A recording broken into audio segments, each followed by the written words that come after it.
Hello दोस्तों, नमस्कार। आप सभी का हमारे यूट्यूब चैनल पर स्वागत है। तो आज का वीडियो आप सभी लोगों के लिए बहुत ही ज़्यादा इंपॉर्टेंट रहने वाली है, क्योंकि यदि आप लोग हमारे साथ रेगुलर जुड़े हुए हैं तो आपको पता हो कि हमारे यूट्यूब चैनल पर ऑल इंपॉर्टेंट पीवाईक्यू की सीरीज चल रही थी, जिसमें हम लोग क्लास 12 बायोलॉजी का सबसे पहले जो आपके क्लास 12 बायोलॉजी की पूरी किताब से आपके जो सबसे ज़्यादा इंपॉर्टेंट बहुविकल्पी प्रश्न होते हैं, जो कि आपके बोर्ड एग्जाम 2025 में आ सकते हैं, उन सारे बहुविकल्पी प्रश्नों को यहाँ पर करवाया जा रहा था।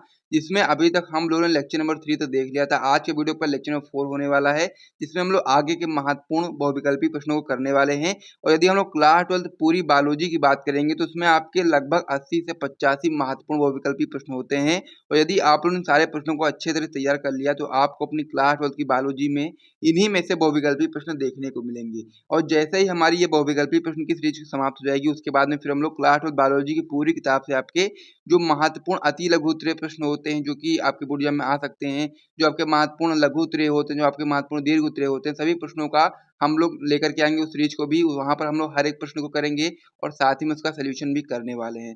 तो वीडियो आप सभी लोग के लिए बहुत ही महत्वपूर्ण है, हमारा चैनल भी आप लोग के लिए बहुत ही इंपॉर्टेंट है, तो इसीलिए आप लोग चैनल को सब्सक्राइब कर लीजिए, वीडियो को लाइक कर दीजिए। फिर हम वीडियो को स्टार्ट करते हैं और फिर हम लोग जो क्लास 12 बायोलॉजी की पूरी किताब से आपको जो महत्वपूर्ण वो विकल्पी प्रश्न की सीरीज चल रही थी, उसको हम लोग करना स्टार्ट कर देते हैं। उससे पहले मैं आपको बताना चाहता हूँ कि यदि आप लोग टॉपर ग्रुप ज्वाइन करना चाहते हो तो आप लोग ज्वाइन कर सकते हैं, जिसका प्राइस 499 रखा गया है, जिसमें आपको क्लास 12 फिजिक्स, केमिस्ट्री, बायोलॉजी तीनों सब्जेक्ट के नोट्स और इंपॉर्टेंट क्वेश्चन आंसर दिए जाते हैं। जिसको भी टॉपर ग्रुप ज्वाइन करना होगा वो लोग इस नंबर पे व्हाट्सएप पे मैसेज करेंगे। नंबर हो जाता है 9793 940081। आपको वहाँ पर सारी जानकारी मिल जाएगी व्हाट्सएप पर कि कैसे आप लोग टॉपर ग्रुप को ज्वाइन कर सकते हैं, और ये सारा पीडीएफ आपको उसके अंतर्गत देखने को मिलता रहेगा। तो चलिए लेक्चर नंबर 4 में जो हम लोग महत्वपूर्ण प्रश्नों को करने वाले हैं, आइए हम लोग उसको देखना स्टार्ट करते हैं। इस पेज को यहाँ पर मैं हटा देता हूँ। तो यहाँ पर अब हमारा जो अगला प्रश्न होने वाला है वो आपका होने वाला है कि अनुवांशिकी का जनक किसे कहा जाता है। ये क्वेश्चन बहुत ही इंपॉर्टेंट है और आपको पता भी होना चाहिए कि अनुवांशिकी का जनक किसे कहा जाता है। अगर आपका इसका आंसर पहले से आपको पता है तो आप लोग कमेंट करके बताइएगा, और नहीं भी पता है तब भी आप लोग कमेंट करिएगा इनका नाम, कि अनुवांशिकी के जो जनक हैं वो आपके हैं ग्रेगर जॉन मेंडल। इसीलिए आप इसको अच्छे ढंग से याद करेंगे। ये क्वेश्चन आपका अति लघु में भी आ सकता है कि अनुवांशिकी के जनक का नाम बताइए, तो आप लोग बताएंगे क्या, ग्रेगर जॉन मेंडल। तो इसको आप लोग अच्छे ढंग से याद कर लीजिए। फिर हम लोग अगले क्वेश्चन की ओर बढ़ते हैं। अगला प्रश्न आपका इसमें दिया गया कि वंशागति की, या फिर आप बोल सकते हो कि आनुवांशिक इकाई क्या है। तो हम लोग को बताना क्या है, वंशागति की इकाई क्या है। तो वंशागति की यदि हम लोग इकाई की बात करेंगे तो यहाँ पर ऑप्शन आपके सामने इस प्रकार से दिए गए हैं, गुणसूत्र है, या फिर जीन प्रारूप है, या गाल्जी का है, या फिर जीन है। तो आपको यहाँ पर समझना है कि जो वंशागति की जो इकाई होती है, या फिर बोल सकते हो वंशागति की आनुवांशिक इकाई जो आपकी होती है वो आपकी जीन होती है। तो इसीलिए आप लोग जीन पर टिक लगाओ और साथ ही में अच्छे ढंग से याद कर लीजिए। फिर हम लोग अगले क्वेश्चन की ओर बढ़ते हैं। अगला प्रश्न आपका होता है इसमें कि प्रभाविता एवं पृथक्करण के नियमों का प्रतिपादन किसने किया था। ये क्वेश्चन बहुत ही इंपॉर्टेंट है, आपको पता भी होगा। यदि आप लोगों ने वंशागति एवं विविधता के सिद्धांत चैप्टर को पढ़ा है, मैंने उस चैप्टर को पढ़ाया भी आपको अच्छे ढंग से। वहाँ पर मैंने आपको बताया था कि मेंडल ने 3 नियमों का प्रतिपादन किया था, जिसमें से प्रभाविता पहला नियम था और दूसरा नियम आपका पृथक्करण का नियम था। और ये दोनों नियमों जो हैं आपके बोर्ड एग्जाम के लिए बहुत ही इंपॉर्टेंट है, इनकी परिभाषा भी आपको पता होनी चाहिए। जब हम लोग अति लघु या फिर लघु उत्तरीय प्रश्नों को करेंगे तो वहाँ पर मैं इन दोनों की परिभाषाएं भी आपको जरूर बताऊंगा, मेंडल के नियमों का। तो इसीलिए आप लोग इसको अगर आपको पहले से पता है तो आप लोग याद भी कर लीजिए, और साथ ही में ये भी ध्यान रखिए कि प्रभाविता एवं पृथक्करण नियमों का जो प्रतिपादन है वो मेंडल ने किया था। तो इसीलिए आप लोग इस वाले ऑप्शन पर सही टिक लगाइएगा। फिर हम लोग अगले क्वेश्चन की ओर बढ़ते हैं। और साथ ही में जितने भी प्रश्नों का आंसर आपको पहले से पता है, आप लोग कमेंट करते हुए चलिएगा, ताकि मुझे भी पता चलता रहे कि कितने लोग ऐसे हैं जिनको पहले से बहुत सारी जानकारियां हैं। फिर हम लोग अगले क्वेश्चन की ओर बढ़ते हैं। अगला क्वेश्चन आपका इसमें होता है कि मनुष्य में संतान का लिंग निर्धारण होता है। तो हम लोग को बताना है कि मनुष्य में संतान का जो लिंग निर्धारण होता है वो किसके द्वारा होता है। 19 और 22 में 2 बार क्वेश्चन आपकी बोर्ड परीक्षा में आया हुआ, आपको पता होना चाहिए कि मनुष्य में संतान का जो लिंग निर्धारण होता है वो किसके द्वारा होता है। पहला ऑप्शन आपका इसमें दिया गया शुक्राणु के माप से, दूसरा आपका दिया गया अंडाणु के माप से, तीसरा आपका दिया गया माँ के लिंग गुणसूत्र से, और चौथा आपका दिया गया पिता के लिंग गुणसूत्र से। तो यहाँ पर बहुत लोगों का ये मानना होता है कि जो मनुष्य में लिंग निर्धारण होता है संतान का, वो माँ के लिंग गुणसूत्र से होता है, लेकिन ऐसा बिल्कुल भी नहीं है।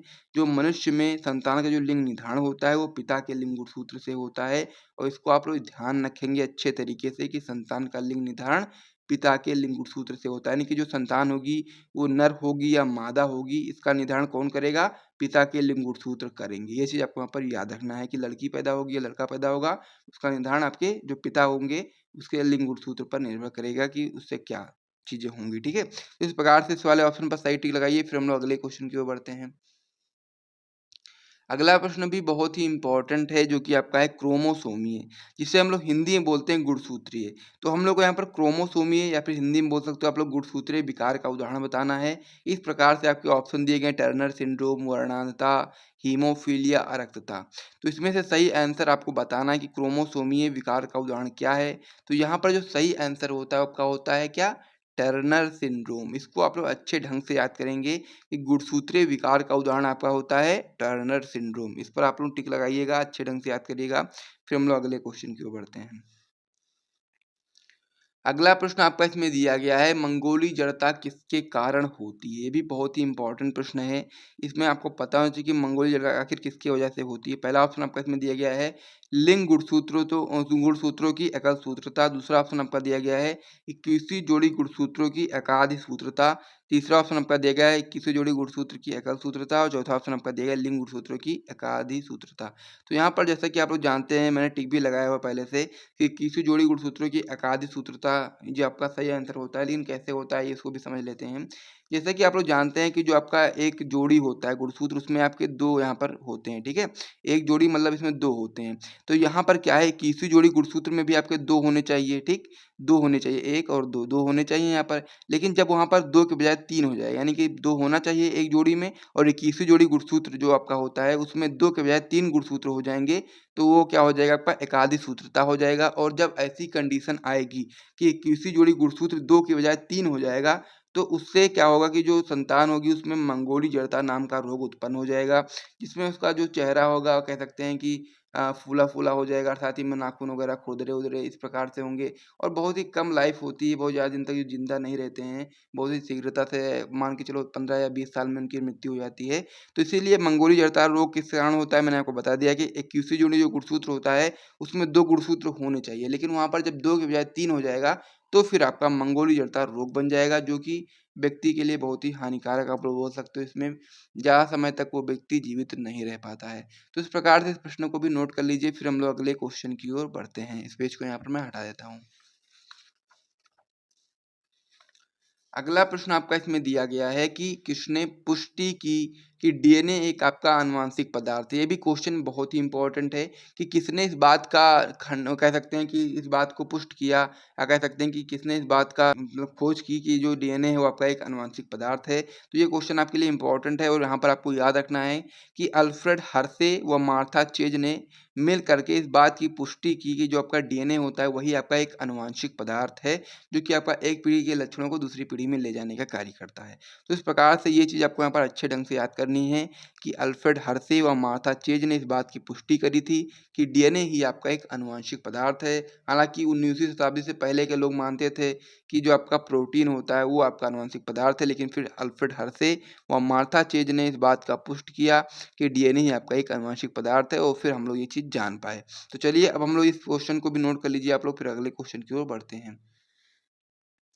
अगला प्रश्न आपका इसमें दिया गया कि गुणसूत्रों का निर्माण होता है। तो यहाँ पर हम लोग को बताना है कि गुणसूत्रों का निर्माण किससे होता है, यूक्रोमैटिन से होता है या फिर हेट्रोक्रोमेटिन से होता है।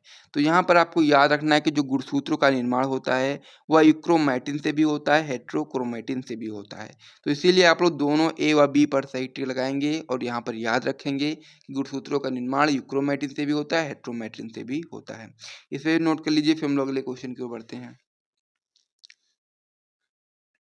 अगला प्रश्न आपका इसमें दिया गया है कि इनमें से निम्न में से कौन सा आरएनए का कार्य है। पहला ऑप्शन आपका इसमें दिया गया है, यह डीएनए से पॉलीपेप्टाइड का संश्लेषण कर रहे राइबोसोम तक आनुवांशिक सूचना का वाहक है। यानी कि जो आपका आरएनए है उसका एक कार्य ये भी है आपका कि डीएनए से जो पॉलीपेप्टाइड का संश्लेषण कर रहे राइबोसोम तक आनुवांशिक सूचना का वाहक है।